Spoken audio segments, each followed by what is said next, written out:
बॉलीवुड में बहुत सी दोस्ती और दुश्मनी की कहानियां हैं, लेकिन जो कहानी शत्रुघ्न सिन्हा और अमिताभ बच्चन के बीच की रही, वो आज भी दिलचस्पी से सुनी जाती है। 1970 के दशक में जब ये दोनों सुपरस्टार एक साथ फिल्मी पर्दे पर धमाल मचाते थे, तब किसी को ये उम्मीद नहीं थी कि एक दिन इनके बीच ऐसा मतभेद आएगा कि दोनों एक दूसरे से 20 साल तक बात नहीं करेंगे। और इस दरार की वजह एक अभिनेत्री बनी, जिससे दोनों के रिश्ते में खटास ला दी। आइए जानते हैं पूरी कहानी। शत्रुघ्न सिन्हा ने इस सब पर खुलासा अपनी किताब एनीथिंग बट खामोश द शत्रुघ्न सिन्हा बायोग्राफी में किया था। इसमें शत्रुघ्न ने बताया कि उनका और अमिताभ का रिश्ता एक गलतफहमी के चलते टूट गया था, और इस गलतफहमी की वजह थी एक फिल्म की हीरोइन। उन्होंने अपनी किताब में लिखा, काला पत्थर की शूटिंग के दौरान एक अभिनेत्री जो बहुत फ्रेंडली और मिलनसार मानी जाती थी, अमिताभ से मिलने आती थी। वे हमेशा उनसे मिलने आती थी, लेकिन वे कभी हमें उस अभिनेत्री से मिलवाते नहीं थे।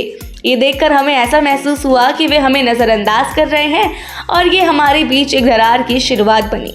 अब शत्रुघ्न सिन्हा ने तो नाम नहीं लिया, लेकिन बॉलीवुड के गलियारे में ये बात फैल गई कि वे अभिनेत्री कोई और नहीं बल्कि रेखा थी।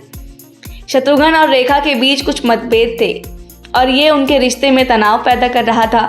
शत्रुघ्न सिन्हा ने अपनी बायोग्राफी में कहा था कि वे और अमिताभ बच्चन बहुत अच्छे दोस्त थे, लेकिन जब वे किसी मुद्दे पर अलग अलग खड़े हो गए तो उनकी दोस्ती में दरार आ गई, और दोनों ने एक दूसरे से बात करना ही बंद कर दिया। शत्रुघ्न सिन्हा ने बताया कि ये मतभेद बहुत मामूली थी, लेकिन उन दोनों के बीच एक दीवार बना दी थी। उन्होंने कहा, हमारे बीच जो हुआ वे कोई बड़ा मुद्दा नहीं था, लेकिन इसका असर इतना गहरा हुआ कि हम 20 साल तक एक दूसरे से बात नहीं किए। मैंने रेखा के बारे में कुछ ऐसा कह दिया जो मुझे नहीं कहना चाहिए था, लेकिन रेखा ने कभी भी जवाब नहीं दिया। उन्होंने हमेशा चुप रहकर दिखाया कि वह बहुत बड़े दिल वाली महिला है। यहाँ तक कि शत्रुघ्न सिन्हा ने यह भी कहा कि उनकी पत्नी पूनम सिन्हा ने भी रेखा से उनके रिश्ते को फिर से सुधारने के लिए मदद की। शत्रुघ्न ने कहा, मेरी पत्नी ने मुझे समझाया कि मुझे रेखा से अपनी गलतफहमियां दूर करनी चाहिए। पूनम और रेखा बहुत अच्छे दोस्त हैं, और यही वजह थी कि उन्होंने मुझे रेखा के साथ सब कुछ ठीक करने की सलाह दी। शत्रुघ्न सिन्हा ने स्वीकार किया कि वे खुश हैं कि उन्होंने अपनी पुरानी गलतफहमियों को खत्म किया और रेखा से दोस्ती फिर से शुरू कर दी। उन्होंने ये भी कहा कि रेखा को क्रेडिट देना चाहते हैं कि उन्होंने कभी भी बदला नहीं लिया और हमेशा शांति बनाए रखी।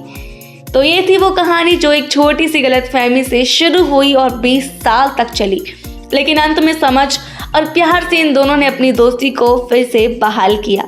ये भी साबित करता है कि अगर दिल से चाहे तो किसी भी रिश्ते में सुधार हो सकता है, चाहे वह कितना भी पुराना क्यों ना हो।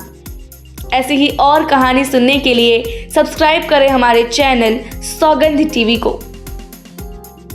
आप देख रहे हैं सौगंध टीवी, सौगंध वतन की।